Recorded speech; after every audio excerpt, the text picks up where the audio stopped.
pensez pas qu'on a besoin de mettre des lois pour que les Congolais se retrouvent? Je pose la question. Qui a participé à cette histoire-là de Sun City? Vous qui parlez là. Est-ce qu'il y a même un seul individu qui a parlé à Sun City pour dire que non, voilà, nous sommes de telle province, nos terres sont là, pensez à nous. Les belligérants sont partis à Sun City, ils ont décidé à votre place. Vous n'avez dit aucun mot. Ils ont décidé à votre place en tout et pour tout. On ne pouvait rien dire ou rien faire. Bien aimé, tapoter pour moi, vous avez aboué. Ah, on n'a rien fait. Je dis bien, on n'a rien fait. Ils décident sur nous. Ils font une constitution sur nos dos. Nous, on ne dit rien. Ils commencent à se distribuer le Congo. Quand quelqu'un me parle que non, c'est un truc entre nous Africains. Mais les Africains sont des médiocres. Ils ont poignardé le Congo. Ils ont été complices des minerais du Congo. Ils n'ont pas regardé la vie des Congolais. Ils n'ont pas regardé le bonheur du Congo. Non. Ils ont pris nos minéraux, ils ont tué des Congolais. Aucun président africain n'a parlé. Tshisekedi arrive. Oh non, ça s'arrête. Ote mandat de Sili. Permettez-moi le terme. Hein. C'est bon. Parce que c'est ce que nous sommes. Il faut de la bazoba pour te comprendre. Ici, nous ne parlons pas d'un troisième mandat d'un certain Tshisekedi. Nous ne parlons pas d'un certain... Nous parlons que nous devons rassurer que nous, les Congolais, nos terres sont protégées, nos enfants sont protégés, nos intérêts sont protégés. C'est la chose la plus importante. Alors, si nous signons avec les Américains, pour qu'on ne meure pas, c'est quoi de plus bon qui puisse exister? Il y a un autre gars qui dit, oh non, regardez dans cette histoire-là, l'article 12 là, tout le monde a clarté, article 12 donne beaucoup de pouvoirs aux Américains. Nous n'avons pas beaucoup de pouvoirs, article 12 dans l'accord de Washington. Moi je dis que, écoute, tais-toi d'abord, tu n'es pas intelligent. Avec les Moïse Katumbi, vous avez dit qu'il n'y a pas de minerais au Congo. Il n'y a pas de minerais. Si tu serais dit que l'article 12, Américains, prenez tout ce que nous avons. Nous savons qu'il n'y a pas de minerais. C'est ça que vous nous avez dit. Avec vos faux leaders inutiles, ils ont dit qu'il n'y a pas de minerais. Alors, à quoi servirait l'article 12 parce qu'il n'y a même pas de minerais? Donc, vous manipulez les peuples. Vous le dites hier qu'il n'y a pas de minerais. Tshisekedi ne va pas réussir avec Washington. Il n'y a aucun minerai. Le Congo est vide. Demain, oh non, l'article 12 n'est pas bon. C'est comme si vous vendez nos minerais. Non, vous n'en avez pas. Taisez-vous quand même. À un moment donné, nous ne sommes pas quand même des animaux que vous devez manipuler. Nous sommes des humains. Ça continue. Oh non, Dengueza Boye, il a vendu tous les minerais congolais. Oh non, l'accord nous montre que nous avons moins de pourcentage, les Américains ont beaucoup de pourcentage. Non, il avait vendu tout. Nous avons zéro. Nous avons zéro. La chose la plus importante, que nous avons gagné dans l'accord, même si on donnait aux Américains 99,99%, nous on avait 0,000,1. C'est toujours bon pour moi. Aussi longtemps que nous avons réussi les coups, que la guerre termine, que les Congolais ne meurent pas.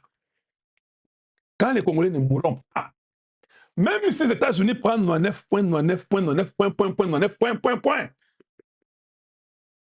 nous allons revenir en étant vivants pour dire que maintenant ça va, nous avons la sécurité. On leur dira que non, nous avons belé, vos perceptions peut être à 2%. Mais en réalité, nous avons gagné parce que nous avons d'abord recouvré la vie qu'on n'avait pas, qu'on nous tuait comme des mouches. Nos mamans sont violées, on déchire les femmes, on enlève les enfants, on les ventre et tout. Mais c'est pas possible. Quand cette histoire-là termine, hey, voilà, tu as gagné d'abord parce que tu as envie. Parce que tu as envie. On dit, hein, mieux vaut un chien vivant qu'un lion mort. Donc, on a envie, c'est bon. Maintenant, on va revenir. Oh, vous avez la sécurité, on a tout sécurisé, mais nous avons pris 9,9%. Ah, ok, c'est bon. C'est pas vrai, ils n'ont pas pris 9. Nazo comme c'est comme on n'a pas comprendre, madame. Ah, bon, ça va. Après, nous sommes en vie, il y a la sécurité, on peut dire, ah, bon, peut-être à 2%. Après 5-10 ans, bon, peut-être à 4%. Jusqu'à ce que, comme ce sont nos terres, comme c'est nous, nous arriverons au niveau comme l'Arabie Saoudite, comme Émirats Arabes Unis, comme le Qatar. Nous allons renverser après 100 ans jusqu'à ce que nous aurons le pouvoir de tout. Ça sera seulement une collaboration. Mais vous le faites pendant que vous êtes vivant. Vous demandez, oh non, vous savez quoi? Nous voulons faire un contrat. Nous voulons avoir 90%. Les Américains, vous n'aurez que 10. Ok, d'accord. Sécurité, non, non, nous, on va se défendre nous-mêmes. Hein. Vous prenez ces mains, venez ces mains faire les deux. Nous, on va se défendre nous-mêmes. Nous avons 90, vous avez 10. Ok, d'accord. Vous partez, on vous tue comme des mouches chaque jour. Vous aurez les 90% là. Vous les aurez. Comment on ne réfléchit pas? Vous aurez le 90% là que vous avez signé avec eux là. Il n'y a pas de sécurité, il n'y a rien. Et ils viendront seulement pour vous donner le travail. Par exemple, donc ça là, et 10%, et puis ils font, et quelques gens ont des petits travaux, mais on continue de tuer. Les Kagame entrent au Congo, ils font des bêtises, tout. Je pose la question. Le 90%, on revient, et on tire dans la messe au Kim Organizamba. On tire le 90% dans la messe. Ndeo basala biso, to tikanyon so tout to liate. Et puis de plus, ça fait 30 ans que Congolais Tamoko Aliambongo a minérité. Parce qu'il y a des gens qui sont là, ils ne sont pas payés pendant 15 ans, 16 ans, 8 ans, 9 ans, 6 mois, 42 mois. On ne les a jamais payés. Tout a été vendu. Tout ce qui est de l'État, Kabila a tout, alias Kabila, a tout détruit et a tout donné à ses frères et sœurs. Bon.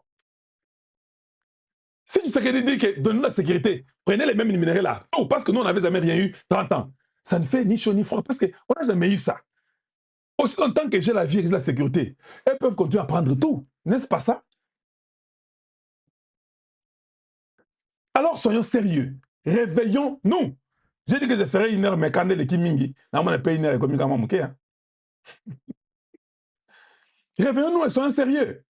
Suivons un peu ces jeunes frères pour que vous puissiez comprendre que oh non, vous savez, on ne touche pas, et ne vient pas trop le mandat. Parce qu'aux maïs l'été, permettez-moi le terme. Suivons, Makayab, on a mis 500 Ndakani de Kocha, vous réfléchissez moins. Parce que vous croyez que ce qui fait le Congo, c'est si Tshisekedi part ou s'il reste. Non, ce qui fait le Congo, c'est nous. Nous devons tracer notre chemin. Nous devons tracer notre chemin. Suivons un peu ce que les jeunes hommes ici témoignent, et puis on va revenir pour continuer avec tout le monde. Suivons, si vous pouvez prêter juste attention. Suivons un peu. D'enfermer des gens, on vous prenne comme ça 300 personnes, on vous enferme dans une maison, et puis les rebelles brûlent la maison. C'était comme ça. Ah, moi j'étais à l'intérieur avec toute ma famille à l'intérieur, ma mère, mes deux petits frères et mon papa à l'intérieur. On a brûlé la maison. Moi, c'était grâce, je ne sais pas quelle grâce, je ne sais pas comment est-ce que je me suis retrouvé dehors. Là, c'est comme ça, je suis encore en vie. Donc, l'histoire se passe en 2002 à l'est du pays. Pendant l'intrusion des rebelles, pendant la guerre, les rebelles avaient pour stratégie d'enfermer plusieurs personnes dans une maison. Les familles, nous avons une réunion plutôt, entrer ici et tout, et puis on brûle la maison. On ferme et on met le feu. On met le feu, vous êtes à l'intérieur. Et il est arrivé que cette fois-là, vous étiez aussi parmi les victimes. Donc, ma famille était parmi toute la famille. On vous a enfermé dans une maison à l'est du pays. On dirait plus que 300, 250 personnes dans une même maison. Et on a mis le feu. On a mis le feu. Alors que toi, tu étais dedans avec toute ta famille et toutes les personnes qui étaient là. Oui. Wow. Telle est mon histoire. Et tu es le seul qui en est sorti de là vivant. Oui, selon les explications là, j'avais presque 5 ans. Donc c'était difficile vraiment de savoir vraiment c'était moi-même qui était sorti là-bas. Mais selon les explications, je suis le seul survivant. Donc les personnes étaient tuées par massacre. Par le feu. Donc par le feu. Et à l'âge de 5 ans, tu sors de cette tragédie. Oui, à l'époque, donc tu ne sauras pas vraiment me regarder à l'époque. Donc j'ai été vraiment... on m'avait fait beaucoup d'opérations, voilà, pour que je sois ce que je suis aujourd'hui. Faire 3 ans dans un hôpital et tout. Et quand tu sors de cette tragédie,